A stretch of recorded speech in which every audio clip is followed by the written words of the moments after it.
Good afternoon, Ms. Bethel.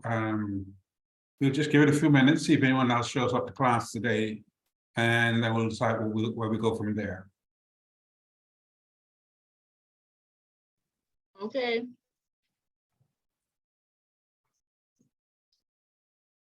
Mr. Demare, did you get my homework? Let's see. That's this Lanique Battles weekend. Yes, I can see.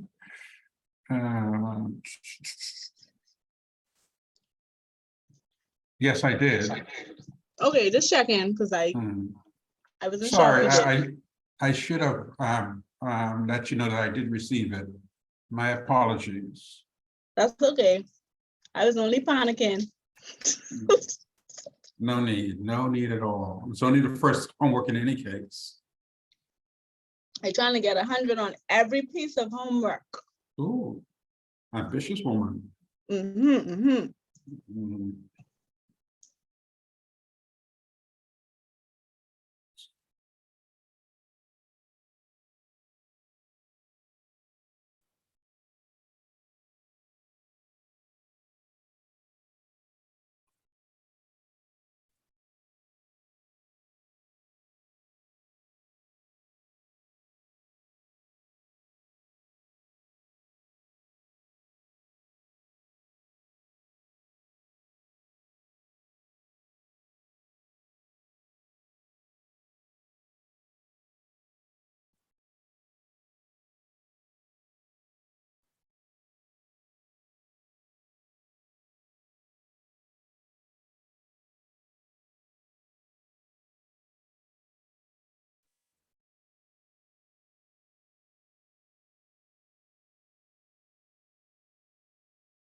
All right, ladies, I have 7 minutes after 6, so I think we should get started. Let me make sure I can share my screen with you. You should be seeing the circular flow diagram. Yes? Yes. Okay, good. All right. So we're continuing our conversation in terms of just establishing language that we can use in terms of when we start talking about the overall economy. So a couple of things we want to touch on before we move further. We want to be able to clarify two very important issues. Yes, Ms. McPhee, who has Tamiko, and I don't know that name. Don't know that name, Mr. Demerit, and Tamiko in your class. Busco. No, Wow. in my class is McPhee. No. Yes, class is not registered in my McPhee. class as a McPhee. Yeah, but I'm not that McPhee. So you're not that McPhee. No, I'm not Say McPhee. you're I not am a Muslim. McPhee. No. Really? So I have Really? But I I have- sent my email, I sent my homework through my daughter email. That's a McPhee, but no, I'm not a McPhee. so your daughter Sade McPhee. Sade. Oh, that's what they have on this. Let me change the ID number. No, they have me as Tamiko. They have me as Tamiko on my I phone. have no idea what you're talking about, but the person But I registered by class is I Sade registered by McPhee. class and it's Tamiko Musgrove. It's not. That's not what Mrs. Dean sent me. But what must Dean send you? Sade McPhee Let me go on Miss Dean. 2234@gmail.com. That's the email that I use to send. So why are you using your daughter's email and not your own? Because I can't get on mine. I couldn't get on my mind and that timely. Emails are free. In any case, when you send me a WhatsApp, a text that says Tamiko, I check my student list. Okay, so what you're saying is that I should now put in this Musgrove person. I'll speak with Miss Dean and I'll find out what she sent me under in your class. Because first, I've been in class in person and it's Tamiko Musgrove that I wrote on my paper. I don't have two names, I only have one. Fine, okay. All right, done. I'll get it sorted out. Okay, anyway, so fine. Let us pick up then. So you should be seeing my screen. We're moving on to the issue of absolute advantage versus comparative advantage. And remember now what we're talking about.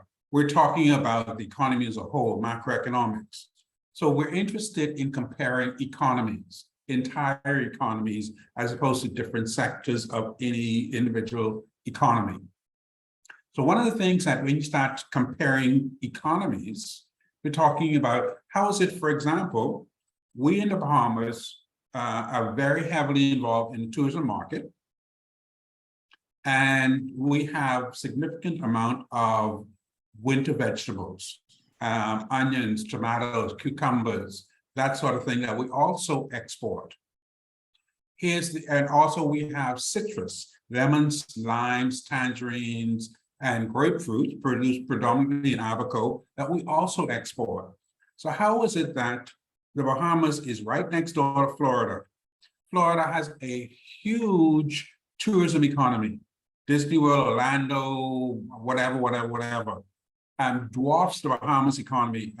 Disney World alone gets about 12 million visitors a year. The entire Bahamas gets less than half of that. But yet somehow the Bahamas, less than 50 miles off the coast of Florida, can yet somehow compete with this juggernaut in terms of tourism. And then when you look at agriculture, we produce certainly some winter vegetables and some citrus. South Florida produces a ton more of both of those than we do in the Bahamas. But yet somehow we're able to stay in the agricultural business with those products and services, even though we have our competitors who could produce so much more than us right next door. How is it that we're able to continue to do that? And that, to answer that question, is addressing the issue of absolute advantage versus comparative advantage. All right. So let's start with our definitions. Absolute advantage, an individual, or in our case, an economy, is said to have an absolute advantage of another individual or economy if it can produce more of a good or service. So South Florida has an absolute advantage over the Bahamas in tourism services. It can produce more. It also has an absolute advantage in the production of agricultural products because it can produce more, right? So absolute advantage is very straightforward, very simple. If you can produce more than the other country, then your economy has an absolute advantage over that other economy. But that's only half the story. The other half of that story is comparative advantage. And this is what is most important for us in terms of how we continue to do the things that we do. So our definition, an individual or an economy is said to have a comparative advantage over another individual economy, or economy, if it can produce more of a good or service at a lower opportunity cost, which means they give up less in order to produce that good or service. Right? This is our first step in using one of the principles that we learned last time to address an economic issue. Here we're saying comparative advantage means that if you can produce a good or service and you sacrifice less to produce a good or service, then you have a comparative advantage in the production of that good or service. Okay. Let's see if we can bring this down to something that we can grasp. Right. Continuing with our comparison between the Bahamian economy and South Florida economy in terms of tourism and agriculture. Let's say the Bahamas wanted to create another Atlantis, all right, a $3 billion mega resort. And let's stick that on Cat Island. So here's the question for you. To put a mega resort on some stretch of beach coastline on Cat Island, what would it cost us? What will we have to give up in order to do that? Right. What's currently on Cat Island? I was going to say land, but Okay. What are we doing with that land on Cat Island? I would assume farming. Are you did say you're making that assumption. Yeah. So all of Cat Island, except for the little settlements, are all farmland. Mm-hmm. It's all being cultivated. I'm not sure. That's why I say I assume. All right, so let me ask you this. Mm-hmm. If you were to fly over Cat Island now, what would you see? I don't know, Mr. DeBert. I never been to Cat Island. Yeah, but you live in the Bahamas. Okay, would you expect to see farms as far as the eye can see? No, because it's not that big, right? Okay, you're just flying over a part of the island. You ever if you ever flown across, going from say Nassau to New York by plane, Mm-hmm. and you look down and you see these acres and acres of farmland, nice neat squares, and then you see the cities. Would you expect to see something similar if you were to fly over Cat Island today? Well, there'll be some settlements, some houses Yes. and stuff like that. Uh-huh. But there should be some land as well, open land. No. Let's get it right. We're not talking open land. We're talking farms. Okay. Right? Bush doesn't count as a farm. I was going to say Swamp bush. doesn't count as a farm. Stretches of beach where there's nobody doesn't count as a farm. Okay. All right. What you expect to see is long stretches of the island being unused. Correct. So that if you have these stretches of Cat Island that's not being used, we're not talking where you have settlement, but outside the settlement, what would it cost us to put up a mega resort? What will we be sacrificing? We would be sacrificing Not much. not much because the land is unused. Exactly. Okay. So we're not sacrificing much to put in a mega resort. The first Christie administration had a plan in place that they call, I don't remember the exact name of it, but their intent was to put a mega resort on every single family island. Right? Not necessarily 2 or 3 or 4 like you have in Nassau, but at least 1. And the intent was that's going to bring a lot of people from Nassau to the family islands. So move a lot of these people off of Nassau. It was going to build up a lot of these family island communities so that you have the economy that's spread over the entire country, not just concentrated in the province and Grand Bahama. And one of the things that made that viable, at least on paper, was that a lot of places where we're talking Cat Island, Long Island, Maguana, Rum Key, Crooked Island, a lot of these places had a lot of unused land that wasn't being used for farming, wasn't being used in some kind of village or settlement. It was just there. Right? So it was not going to cost much to put a resort there. You weren't going to be dislocating anybody. You weren't going to build it on top of anybody's farm. Right? So the sacrifice was minimal. Let's turn that around. You are South Florida, and you want to build another Disney World. Right? Now, South Florida right now is almost entirely tourism-based resorts, residential housing and cities, and farmland.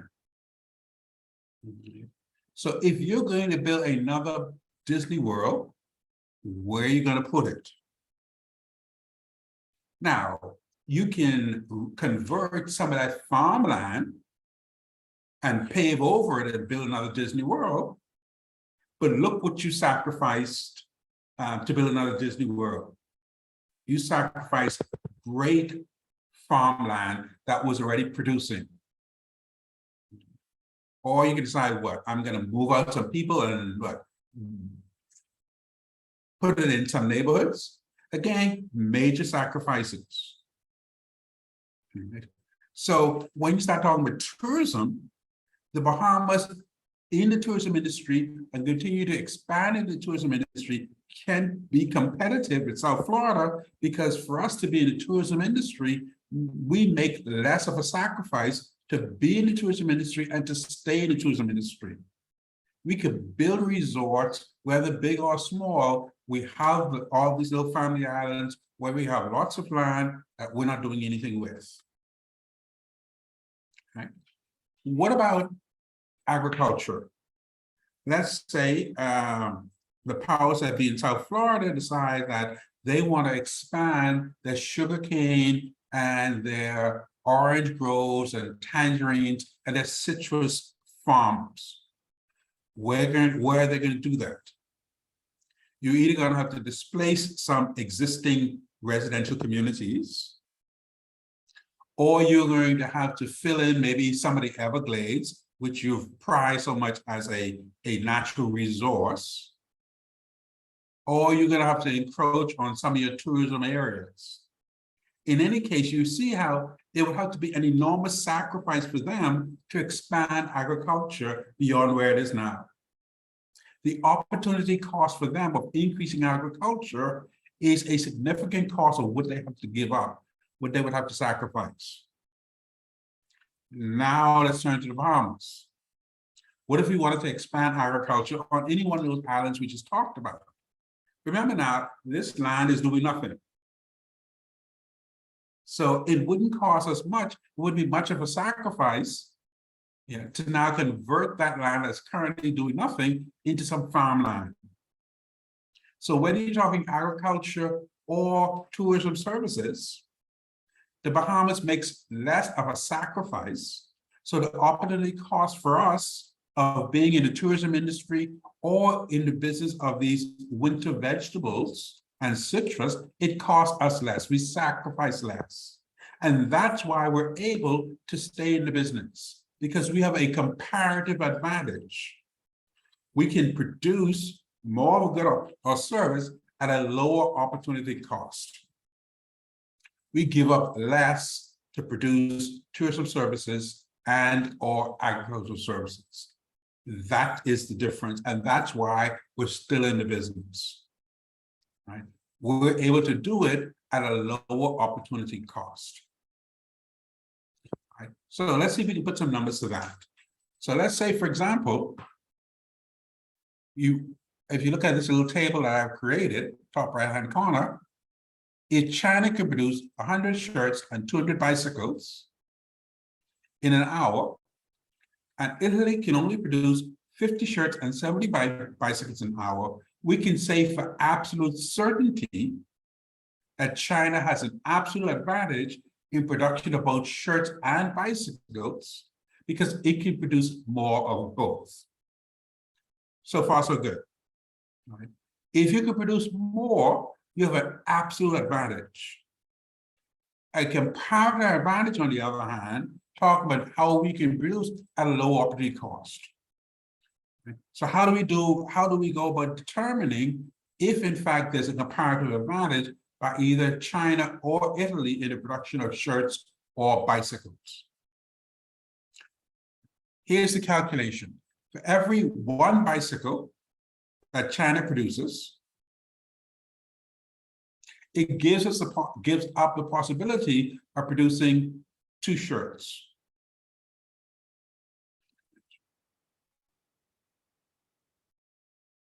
Please tell me we're following the math. Yes, no, no, yes. Yes. Right. If in an hour you can produce 200 bicycles, or in an hour you can produce 2 shirts, then the opportunity cost of producing 1 bicycle is 2 shirts. Right. On the other hand, let's look at so it's 200 divided by 100. We do the same calculation for Italy, and it's 75 divided by 50. So the opportunity cost of producing 1 bicycle is 1.5 shirts. So we're saying in order for China to produce 1 bicycle, let's say give up 2 shirts, but in order for Italy to produce 1 bicycle, we have to give up 1.5 shirts. So Italy gives up less. To produce 1 bicycle, China has to give up the ability to produce 2 shirts. To produce 1 shirt, Italy only gives them the opportunity cost of producing 1.5 shirts, 1 bicycle, sorry, to 1.5 shirts. So Italy therefore has a comparative advantage in production of bicycles. Right? And we can do the same when we're talking about the opportunity cost in the production of shirts. Don't worry, we will have an opportunity to work through a few more of these. But it is the concept that we're most concerned about now. All we're saying is that if you give up less, if the lower opportunity cost to you, then you have a comparative advantage. Okay.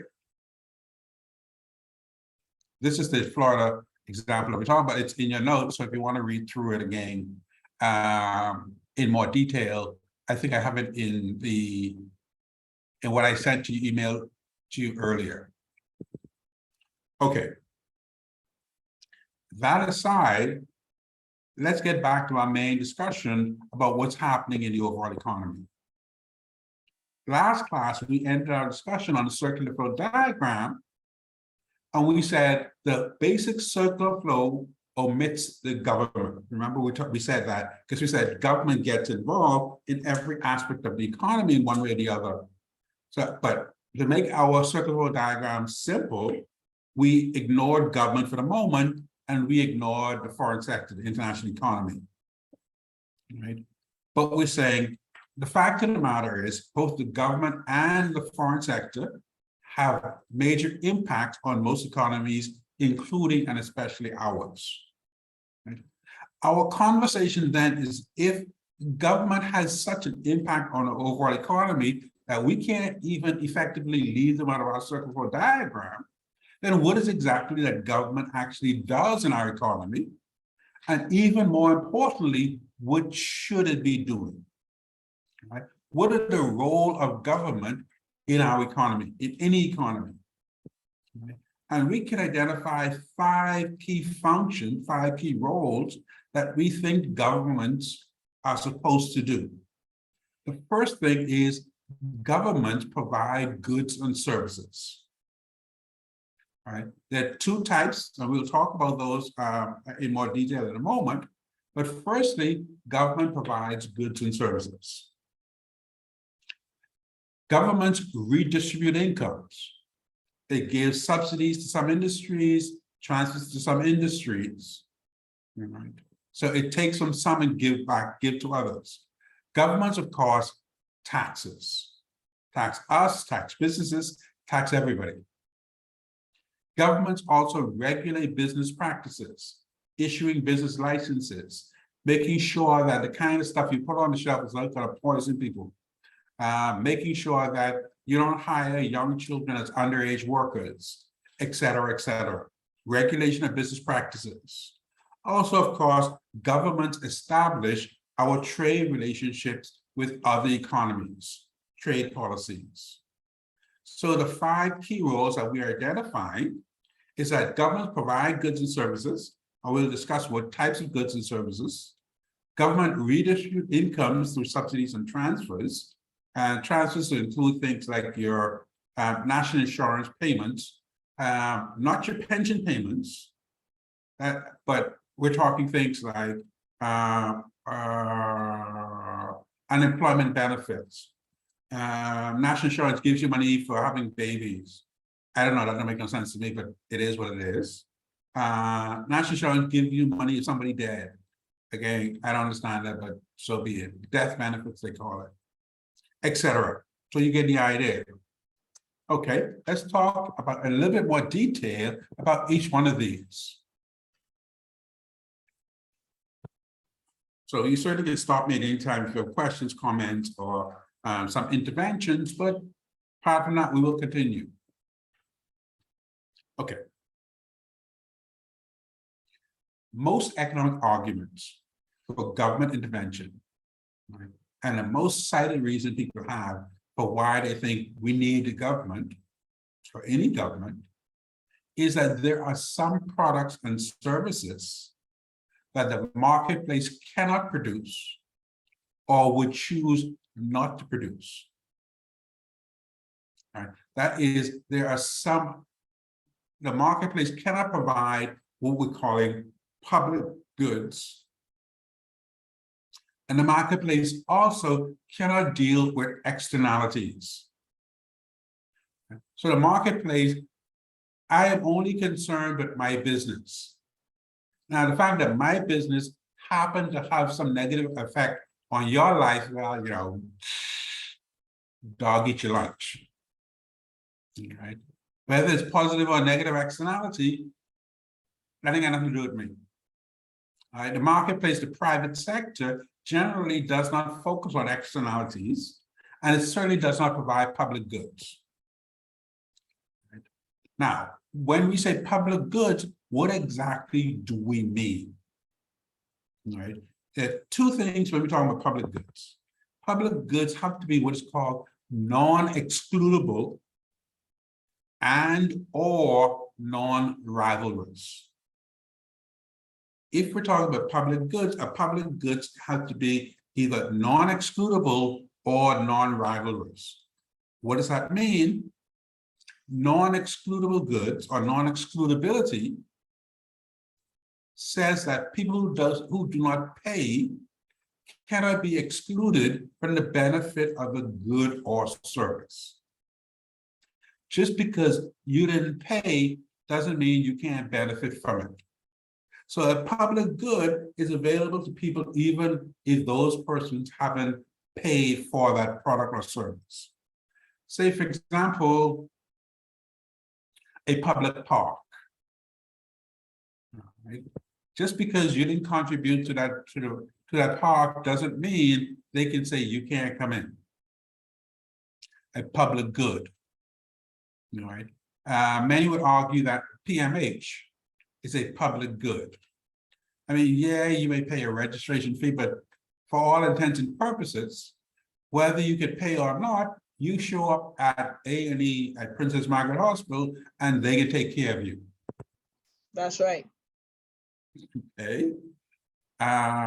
So you cannot exclude non-payers on that basis. Right. So non-excludability says that non-payers cannot be excluded from the benefit of the good or service. Now, what about non-rivalrous? Non-rivalrous means that the consumption by one individual doesn't preclude the consumption of the same good by another individual. Say, for example, ZNS 7 o'clock news. Right? Just because I am watching the news doesn't stop you from watching the exact same news at the same time. Okay? My consumption of that service doesn't preclude the consumption of the same good or service by someone else. Right. What about, say, I don't know, that stuff they had last weekend or weekend before at Fort Charlotte? Right. We're celebrating the 49th anniversary The independence. tattoo. That's what they call it, tattoo? Yeah, Wow. the tattoo. Yeah. Just because you get a chance to sit on the grass and watch it doesn't stop me from sitting on the same grass, get by the pedant and watch the same thing. Right? Non-rivalrous means that the consumption by one individual doesn't preclude the consumption of the same good by another. Okay. Does this mean, so question about it, because I had a thought, like, for example, like a public water hose, would that fall under that category? What do you mean a public water hose? Like, the hose, like, the person's going to get water? Pump, Oh, the water pump. Yeah, the water pump, sorry, Okay. the pump. Okay, me- let's see. Because me using it, stopping you from using that at that time, so would that count, or? So what we're saying is it's possible to be non-excludable. That is, just because you didn't pay for the water don't mean you can't use the pump, right? Everybody Yeah. can use the pump whether they pay for the water or not. So it's definitely it's non-excludable. But is it non-rivalrous? You cannot use the pump at the same time I'm using the pump. Right, that's what I was thinking. So it's non-excludable, but it's not non-rivalrous. So what you will get certainly in your next homework, Wednesday, you will get a series of goods and or services, and you'll be asked to decide whether they are public or private. Okay. But examples of public goods include things like public health and welfare programs, public education, public schools. Certainly the roads in the Bahamas, except for the bridges. All right, roads are public, anybody can use it. The fact that I'm using it doesn't stop you from using it. Research and development, national and domestic security, police, defense force. Right? Just because you don't pay doesn't mean when you're down 911 or 919, the police ain't gonna come. All right. Just because you don't pay, if there's a fire, the Royal Bahamas Fire Department is going to come. Public goods. So a public good can be non-excludable and non-rivalrous, or non-excludable but not necessarily non-rivalrous. All right. Any other questions before we move on? What I will do, like I did last Monday, we will go through a sample homework, see how you fare before you have to deal with the real thing when you go home. All right, but we'll do that first thing Wednesday before we begin more notes for the class. Okay, So we said, role of the government was providing goods and services, redistributing income. The distribution of income is central to one of the most enduring issues in political economics. In general, redistributing means taking money from those who have it and giving it to those who don't. Redistributing income from the haves to the have-nots. And there are generally two types of government redistribution schemes. The first is called subsidies and vouchers. So subsidies, of course, is the government giving money to companies to continue to produce the goods or services that they're producing.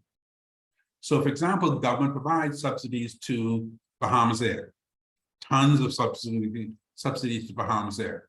Every year since it started, government provides subsidies to Bahamas Air. Why? It's not just because it's the national airlines and the private Bahamas, but the intent is that if you left it to the private sector, a lot of these little family island communities and family islands wouldn't be serviced with air service simply because it is not economically feasible. But as a national airline, and the government is saying Bahamas Air is obligated to fly to all of these communities on a fixed schedule, whether or not there's anyone in the plane. And in order to make this work, the government says, I will continue to give money to Bahamas Air to subsidize some of these loss-making routes. Then, of course, the government also provides vouchers. Well, they don't actually give you vouchers anymore. They give you a debit card for Social Security, social benefits. What's it? Ministry of Social Welfare. That's the name of the ministry. All right. Also, your national insurance benefit payments. All right. And national insurance benefits are transfer payments, whether you're talking about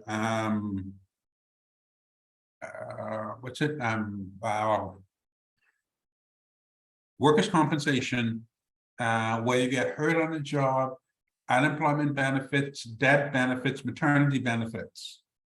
All right, all of these are transfer payments that are funded from the general taxation. So, what happens when what we call our national insurance payment comes out of our income every week, or every 2 weeks, or every month, depending on when you get paid? Part of that goes towards national insurance as a pension scheme.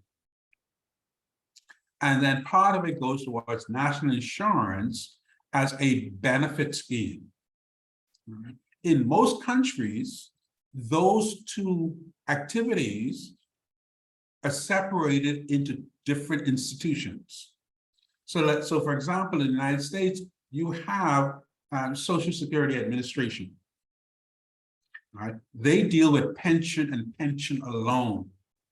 Then you have things like Medicare and Medicaid. They're the ones who deal with all of these other things. Right? And most countries have those separate. In the Bahamas, we have both of those activities in one institution. So very often, Bahamians do not distinguish between those two activities. And you point of fact where Bahamians think they are actually paying for these other benefits, and that's not the case. All right. All right. Redistributing income, taxation, and we will talk about this in detail in a moment. But just as a broad overview, taxation is a means by which government finances their expenditures by imposing charges on citizens and corporate entities. Taxes are a way for the government to pool some amount of important resources from the private sector to the public sector, and ensuring that governments have the ability to provide basic safety and communication systems and living standards that the community expects. Although we hate taxes, taxes are vital to support the infrastructure that citizens rely on at the local and national levels. In addition, they support national defense programs, roadway construction, social service program, public health, and education. So without some degree of taxation, many of these programs cannot exist. So, but the big issue has always been how much taxes. Most citizens accept that taxes are sort of part of living in a community. We all question for all of us is how much. Right? We'll come back to that in a moment. Governments also regulate business practices. Government regulates and controls private enterprise in many ways in order to ensure that businesses serve the best interests of the people as a whole. Often control is exercised by government to protect the public, for example, banning harmful drugs, even drugs that may not be harmful, like, Mary Jane, or require standards of quality in food, environmental regulations, regulation over the financial sector. In other industries, governments set guidelines to ensure fair competition without using direct control. So governments do have an important role to play in the regulation of business practices. And finally, governments are responsible for trade policy. The government is responsible for negotiating a collection of rules and regulations which pertain to trade between itself and other countries. Every country has some form of trade policy in place, with public officials formulating the policy which they think would be most appropriate for their country. And the purpose of trade policy is to help the nation's international trade run more smoothly by setting clear standards and goals which can be understood by potential trading partners. In many regions, like say CARICOM, groups of nations work together to create mutually beneficial trade policies. So we have, as a regional community, CARICOM, of course, but we also have things like NAFTA, which is the North American free trade area. We also have CARICAN, and we have a number of, whether you have bilateral trade agreements or multilateral trade agreements, and which ultimately culminates in the World Trade Organization, the WTO, which seeks to establish trade policy, common trade policy, agreed trade policy across the entire planet. So those are the key roles of the government, but what we want to focus our attention on is taxation. Right? And how do you know whether or not the tax policies that the government has in place or is proposing, is it a good one? Right? Not all tax policies are bad by definition, but can they all be good? Right? So what do we mean when we say, hey, what's a good tax system? So a lot of economists in a lot of countries, in a lot of jurisdictions, have sort of come to this common understanding of what would constitute a good tax system. And I want to see if you guys agree. So we said taxes and tax policies are by far the most controversial of government functions. Therefore, a discussion of what may constitute a good, and we put good in quotation marks, tax system is well worth pursuing. Good is in quotation marks because there's probably a significant proportion of our population who would insist that there's no such thing as a good tax system. For most economists, however, it is generally agreed that there are three essential criteria for a tax system to be considered good, whatever good means. So, first of all, we think it should be fair. however we describe fair, whatever we agree fair to be, it must be a tax policy that in our head and in our hearts, we think, okay, that sounds fair. I can see where you might say that's fair. All right, so first things first. However we're defining it, we think it should be fair. Right? It should not be where, you know, some people benefit and some people do. It should be fair. However we're defining fair, it should be fair. Secondly, it should be easy to understand. Right? You shouldn't have to be a CPA or have a master's degree or be an economist. You should be able to understand your tax system without having to have gone to college.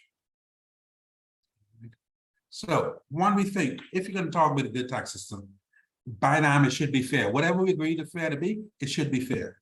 Secondly, you shouldn't have to be no brainiac to understand it. It should be easy to understand. And finally, it should not distort otherwise efficient markets. Meaning it should not skew your decision-making process.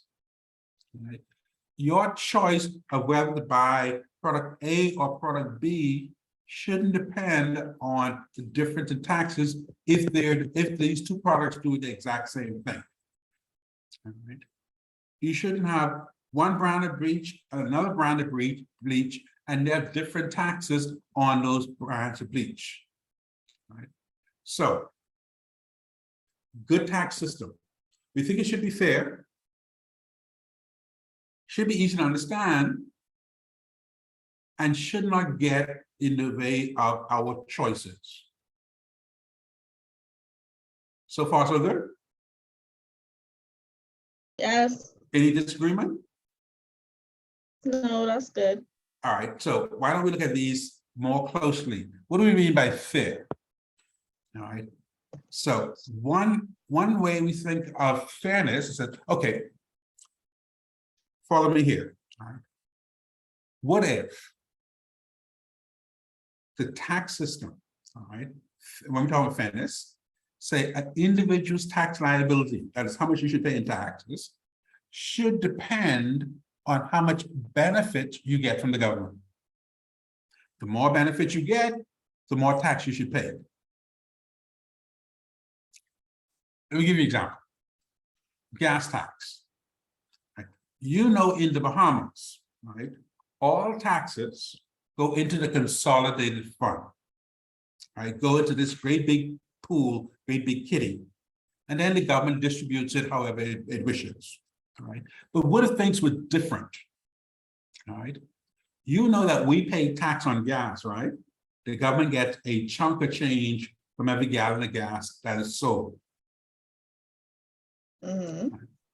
What if we take that gas tax and put it into a separate kitty from everything else and only use that gas tax for road stuff, road improvement, traffic management, sidewalks, traffic light, traffic police, traffic courts, anything to do with traffic, that money, that taxes support that activity. That makes sense. Yeah, but here's the kicker. All right. The more you drive, the more gas you purchase. The more gas you purchase, the more tax you pay. But the more tax you pay, the more benefits you get because you're using the road more often. Let's say you own a taxi. You're on the road all the time. So you benefit more than anyone else from good roads, or you have a bus service. You benefit much more from good roads, from working traffic lights, from a good traffic management system. So you get more benefit from someone who does not drive as much. But it also means that you pay more in gas tax than anyone else. People who use the road the most would buy the most gas and so pay the most in taxes. It's called a benefit tax approach. Fair? Not fair. Fair. Any disagreements? Well, I don't disagree with that, but even though I know we don't do that. But it seems like if you want to create a good tax system, that might be a good place to start, right? If you're talking fairness. Yeah. Yeah. If you are up around the hospital all the time, every time a little sniffle, you drag your child to the hospital. All right. And then you have some of us who ain't been to the hospital in 20 years. Benefit tax. Okay, so that's one. I ain't finished yet. That's the first approach. Let me see if I can slide another one past you. See if you think this is also fair. We're calling it horizontal equity. Right. So this approach to fairness says that people in similar circumstances should pay similar taxes. People who live in the same general neighborhood pay the same kind of tax. So all the Life-50 people pay the same tax. All the Baintown people pay the same tax. All the Nassau East people pay the same tax. Does that sound fair? I think it's like that now, right? For real, right? No, we all pay the same VAT. Right? Oh, you know what I was thinking about? Property tax. All right. Okay. So yeah, there's a possibility then. All right. So property tax, then you're saying would fall under this horizontal equity. Yeah, People in the because I same think some neighborhood. areas, yeah, I think some areas don't, some areas are charged lower or something like that. And as some opposed areas to- don't pay any At all, because yeah. No, I think it's called that. Yes, yes. In Pinewood area, I think they don't pay taxes, property tax. so here's the most recent property tax discussion that came out of the last budget presentation in July. Whew, this is still July, beginning of this month. Right? If your house is valued at $300,000 or less, you pay zero. You pay no property tax on the first $300,000. Okay. And then it increases going up from there. It Yeah, used to that's what I be know. first 250,000, but now they've raised it to first 300,000 in value. So if your house is 300 or 350,000, you don't pay any real property tax on the first 300,000, but you pay real property tax on the 50,000, the other portion, right? Right. So yeah, that sounds like fair, But but not also the same kind of areas anyway. I mean, No, not you see, necessarily. Not Right. necessarily. most homes in Pinewood they ain't value 300 grand. You see what I'm saying? Right. That's No, why they don't get Oh, taxed. okay. No, but I Right. know Yeah. somebody who they don't pay property tax on their house. That's why I asked. That's why I said that they live in Pinewood. It's go by the value, not the Not the geography. area. Right. Yeah. Okay. Okay, understood. But the value in the area seem to be correlated, at least to some degree. Because very rarely you're going to find $1 million house in Pinewood. That's true. And very rarely you're going to have to find a $300,000 house in, let's say, Sandy Port. Right. It's possible, but it's very unlikely. All right. All right. I'll give you, before we leave this, what about people in the same occupation should pay the same taxes? All teachers pay the same taxes. All lawyers pay the same tax. All accountants pay the same tax. All bankers pay the same tax. No, Why not? Why is that Because- not fair? because all of the bankers, for example, don't get paid the same, are not on the same pay scale. Yeah, So- but 15% of your income and 15% of his income is still 15%. Right. No, because then, well, Okay. anyway, I don't know. Let's say you're making $3,000 a month, or okay, $40,000 a year. And they decide they can tax you 10%. That's $4,000 in taxes. Right? He's making $400,000 a year and they tax him 10%. That's 40,000. Is that not still 10%? Oh, yeah. But I guess, I don't know, they could afford a little more than me. That's all. But how do you know that? Isn't I that an know. assumption? That is an assumption, I would say, sorry. Okay. But No. I know that in where's the place called? In Canada, I think they have high income taxes up. Yeah, higher income tax in a lot of places, but here's the issue. You're saying, yeah, it sounds kind of sort of fairish, maybe, perhaps. Yeah, you may say, I would have to look at that long and hard again. But in the, in the broader scope of things, maybe. All right. People in similar circumstances, similar neighborhoods, similar. You can see why someone might make the argument that they should be taxed similarly. Does that make sense? Yeah. All right. Fine. Last possibility. Vertical equity. Right. People who make more money should pay higher taxes. Right. Not all of us pay the same, say, all of us pay the same 15%, all of us pay the same 10%. You pay 10%, the guy who's making more than you may end up paying 15%, the guy more than him may end up paying 30%. The more money you make, the higher is your income tax rate. Does that sound fair? The more money you make, the higher your income tax rate. Yes. So let's say you first start working. All right. So you're at the lowest scale. You pay nothing. All right. Okay. This is how it is in the United States. It's called a progressive income tax. So your first $25,000 of your income, you pay no income tax on it at all. All right. First 25,000. So everybody who make it from 0 to 25,000, they pay no income tax whatsoever. All right. Now let's look at a person making $35,000 a year. The first 25,000 of their income, 0. The next 10,000, which brings up to 35, they may pay 5%. All right. Now look at a person making 50,000. The first 25,000, they don't pay nothing. The next 10,000, they pay 5. The next 20,000, they pay 20%. And they go up and up and up. Does that sound fair? The richer you get, the higher is your tax rate. Okay, that sound.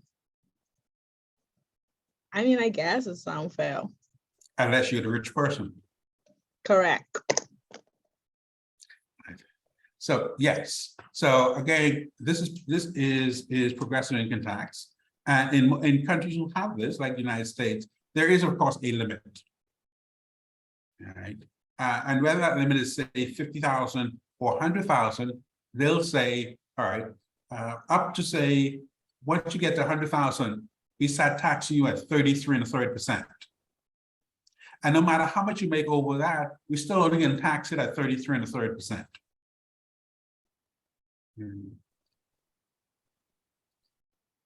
My point to you is that we're looking at fairness, and we said 3 possible approaches to what we think would be a fair tax system. We said it's possible if you look at those who benefit the most should end up paying the highest tax, right?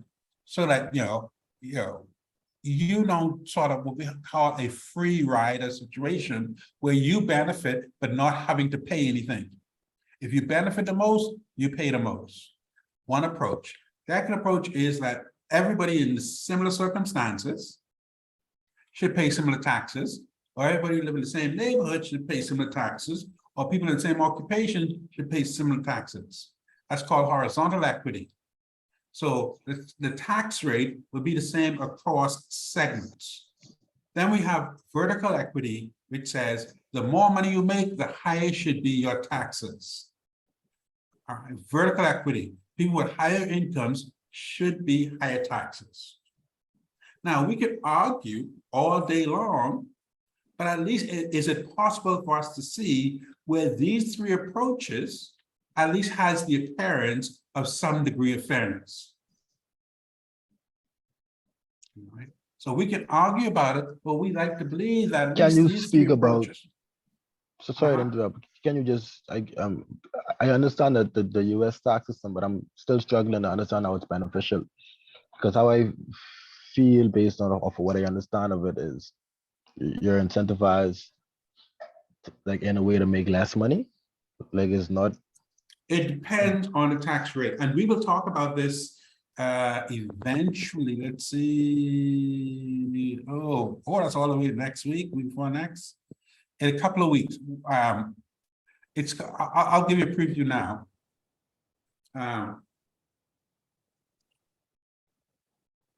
Here we're talking income tax specifically, the U.S. progressive income tax system, right? Yes, sir. At some point, what the economists, and particularly tax economists, are interested in is what is called the optimal tax rate. Now, they're looking for a certain tax rate, income tax rate, that says, okay, at this tax rate, this is the most money government can possibly collect. Because if we raise the tax rate higher than this, people start looking for ways to hide their money.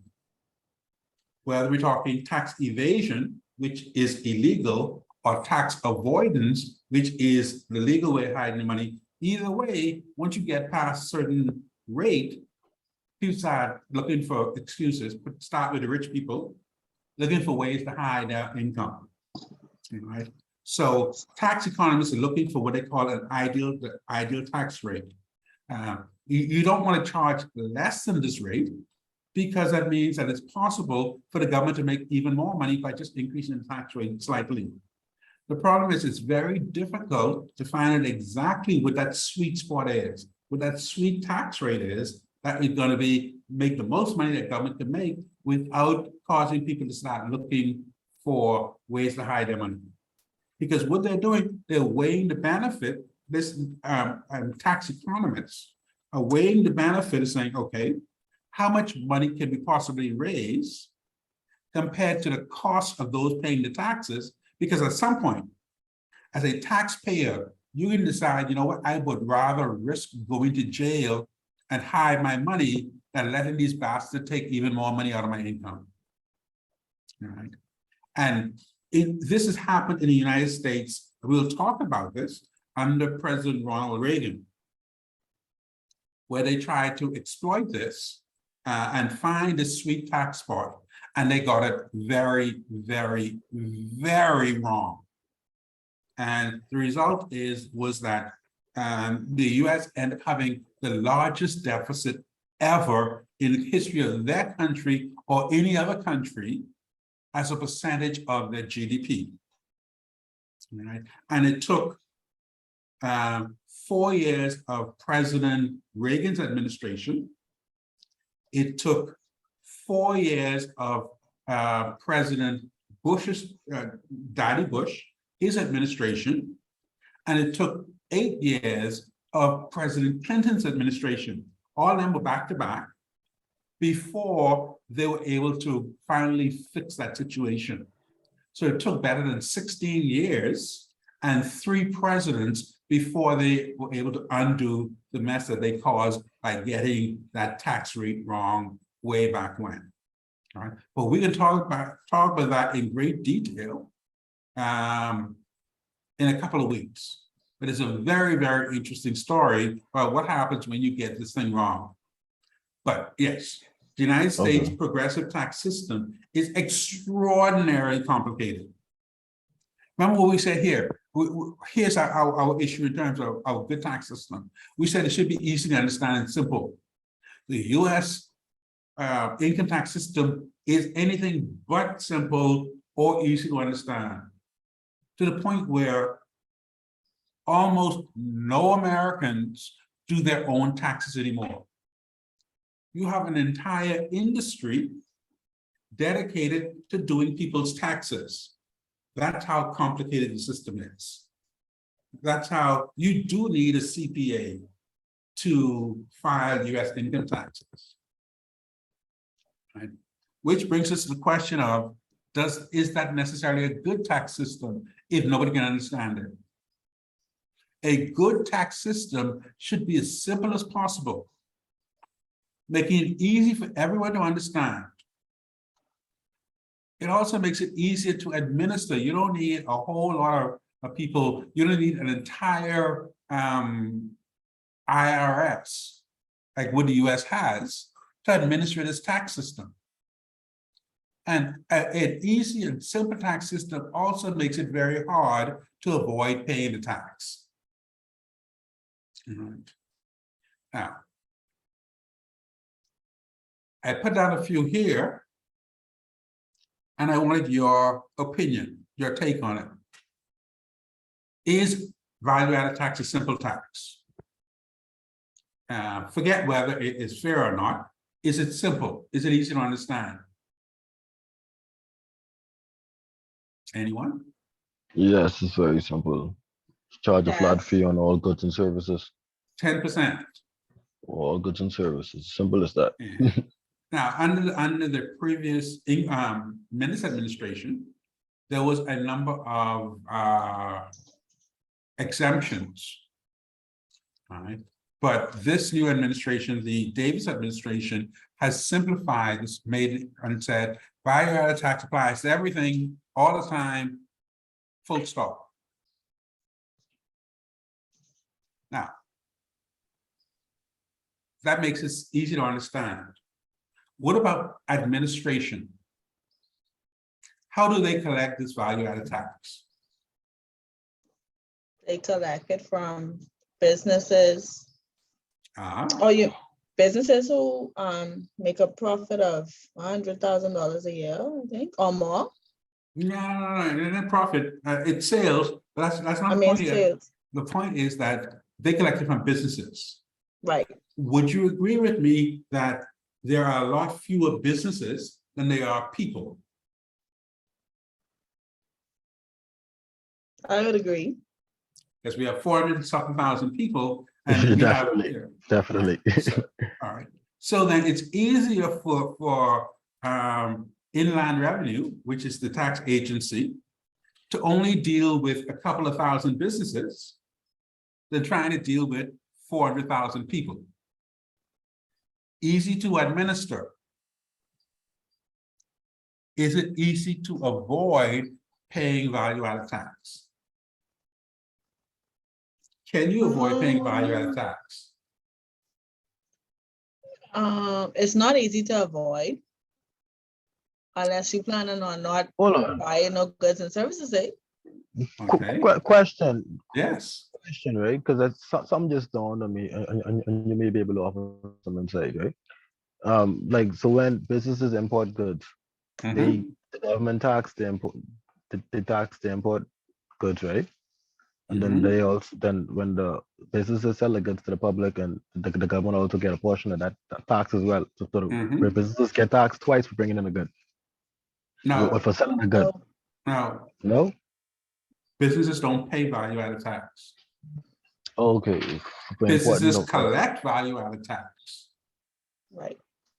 and then Right, they no, pay it to the government. no, I'm talking about when they have the import goods.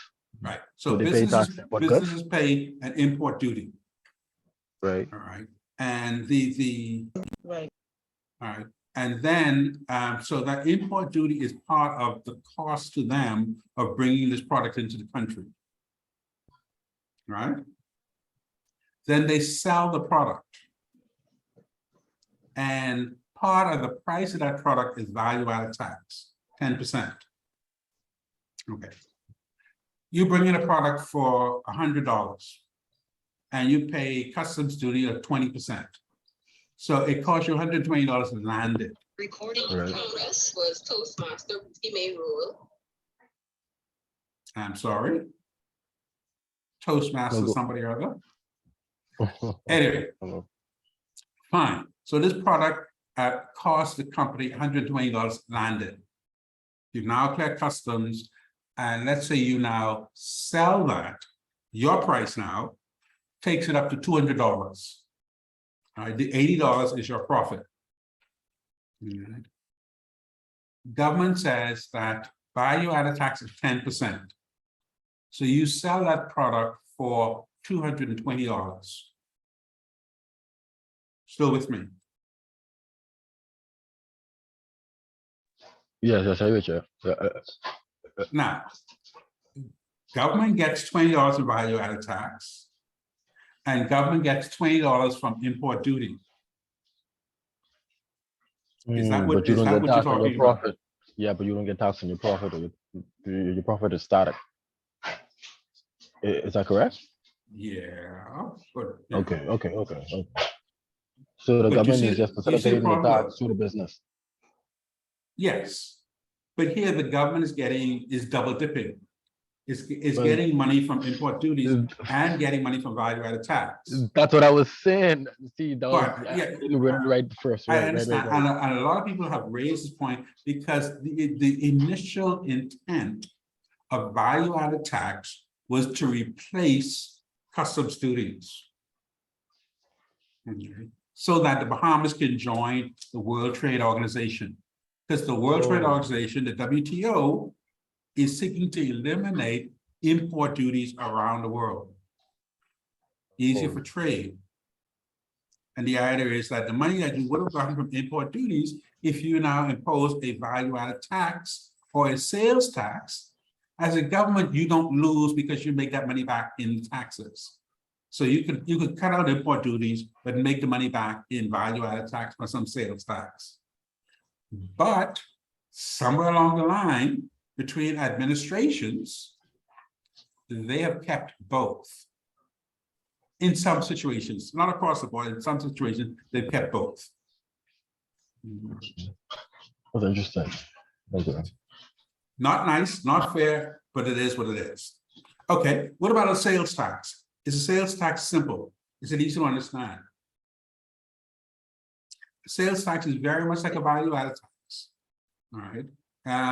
In, like, say, South Florida is what, 7% on everything? Right. All right. So you know it's simple because whatever you pick up, you know you have to add 7% of the price. That's it. All right. Income tax, we just said that's neither simple nor easy to understand. A flat tax was recommended by a guy by the name, most recently in the United States, by a guy by the name of Ross Perot, ran for president way back when in the late 1980s, early 1990s, I think. And he proposed a flat income tax, not a progressive tax like they have now. But they said, okay, why don't we charge people 5% on all of their income? Full stop, end of story, 5%. No matter how much you make, no matter how much or little you make, 5%, full stop. Simple, easy to understand, difficult to avoid. So you get the idea. We think if we're talking about a good tax system, one, we think it should be fair. However, we can try and figure out what fairness means. And secondly, we think it should be easy to understand. It shouldn't be a nightmare to figure out. And finally, we said, if we're going to talk about a good tax system, we think it should be what is called non-distortionary. All right. Break that down, it means that it should not distort consumer and firms' choices as little as it can. And in order to do that, a tax of this nature should be spread over many goods rather than just a few. A sales tax will do it, non-distortionary. A value-added tax will do it, non-distortionary, because it taxes everything the same. When we say non-distortionary, a tax should not determine what brand you should buy. Right? It should not determine whether you're going to buy this brand of pancake batter or that brand of pancake batter, this type of juice or that type of juice. The tax system should not do that. If all the juices are taxed the same, you can buy what you like to buy. Yes, sir. So question, in the situation, I don't think it's like this now here, but in the situation where, for example, say the government is allowing for a tax on a vehicle of a certain year, Mhm. or above, right? So all cars after 2005 have a 10% tax. All cars prior have a 20% tax. That would be Mhm. distortionary, correct? Yes, Okay. that's okay. exact. That is distortionary. So they're using the tax system to change your choices. Mhm. They're making it harder for you to bring in older vehicles. And they're trying to discourage you bringing in older vehicles in favor of newer vehicles. So that it's definitely in that case, and we do have circumstances where specific taxes is aimed at changing consumers' behavior. All right. We often call these sin taxes. Right. That is, we have decided or determined, we being the government, right, that we want to discourage people from consuming certain products and services. So we tax those products and services heavily. So alcohol and tobacco in the Bahamas is taxed enormously. Yeah, I think the Basel like 200 and some percent. Yeah, I can't tell you what the exact amount is, but I know it's incredibly high. Pornography, well, now that pornography is free on the internet, I don't know why you want to pay for it, but fine. But there's also things like, it doesn't happen in the Bahamas, but there are some jurisdictions, like, for example, Las Vegas, Nevada, and Holland, Amsterdam, where prostitution is legal to some degree, red light districts, right? And they tax that industry very heavily, right? And they said, yeah, you could still, sell it if you want, but, you and your Johns or whatever you call the fellas, are gonna pay for it if you all really want it. Right? These are sin taxes. We also see this in the example you're talking about in terms of trying to change consumers' behavior in terms of what vehicles they import into the country. Now, you do have to be careful here because here the government is trying to do two different things with taxes. On the one hand, they're saying we want to discourage people from bringing in older vehicles, secondhand vehicles, right? But on the other hand, we're saying people who want to bring in luxury vehicles, we can afford to tax them heavily because they could afford the luxury vehicle. If you could afford to bring in a car that's worth 100,000, then, well, you could pay another 100,000 in taxes. That's what we think. All right. So you see luxury vehicles, taxes may be 50, 75%. Very expensive. So the government is trying to do two things here. But overall, we're saying if we're talking about a good tax system, we're saying it should be fair. However, we call it fair. It should be fair. It should be easy to understand. And it should not distort our choices. All right. Okay. Let's take a moment, catch our breath.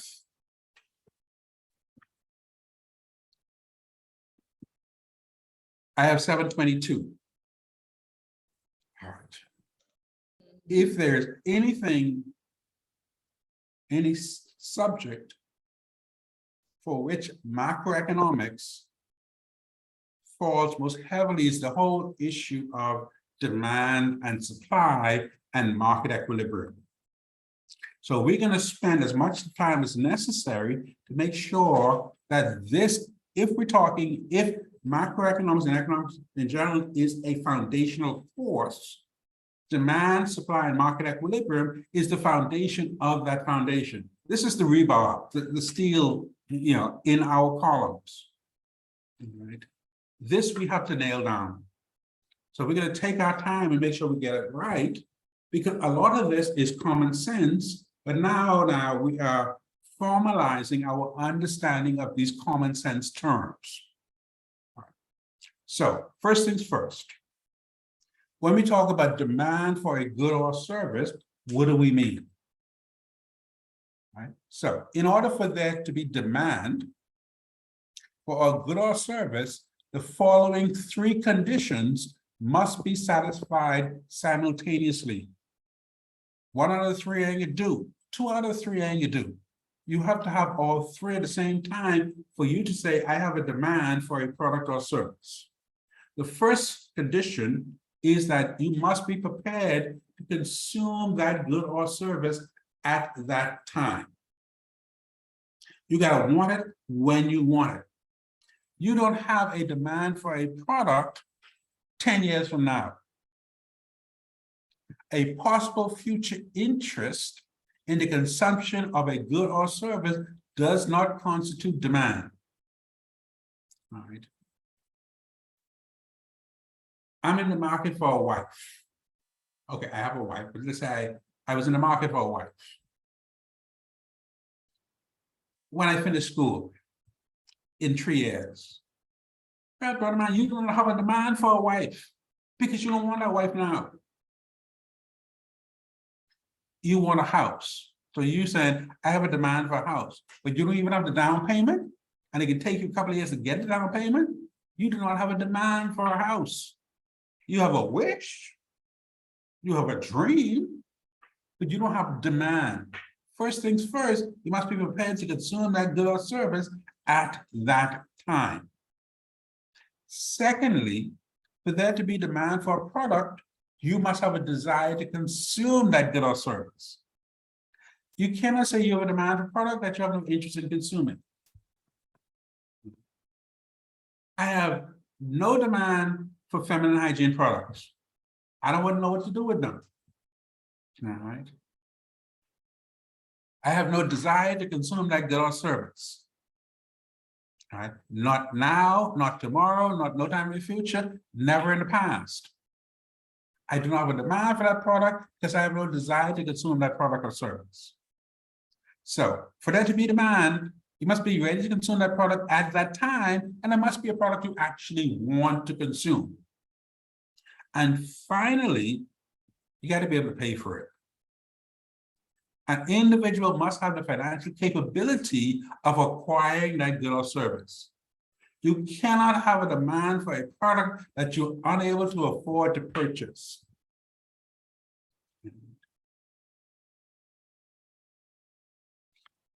My dream car for a very long time is Mercedes 750 IL, big Benz, yeah, 140,000. I mean, I'm struggling, but I 140,000. And yeah, I want that car. So I do have a willingness to consume that vehicle. Yeah, I want it now. I would look really good in my driveway and make my neighbors jealous as hell. But I ain't got no money. You know. So for there to be a demand for a product or service, these three conditions must be satisfied simultaneously: readiness, willingness, and ability. And we've heard this a lot of times in our lives: ready, willing, and able. And that's what it means. In order for there to be demand for a product, you must be ready to consume that product, willing to consume that product, and able to consume that product. Right? 2 out of the 3 is not going to do it.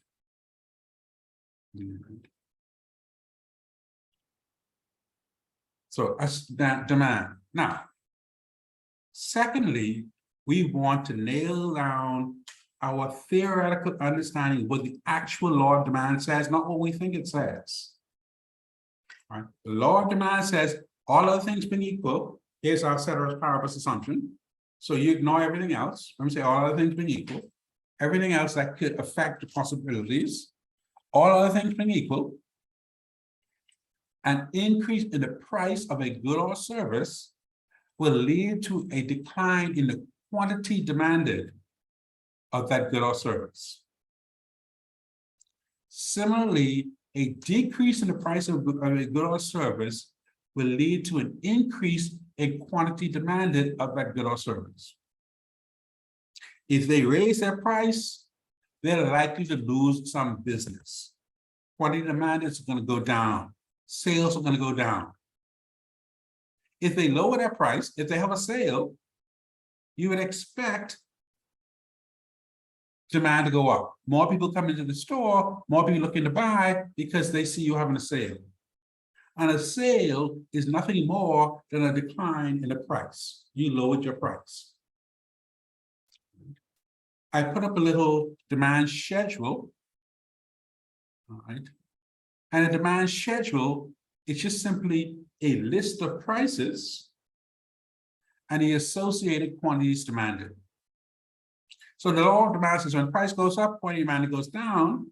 When price goes down, quantity demanded goes up. Demand schedule is seeing how that looks like in real life. And if you look at this demand schedule, P is price, QD is quantity demanded, and you see as the price goes up from $0 to $1, $2, etc., all the way to $5, you see the quantity demanded, how much people are willing to buy, falls. Right?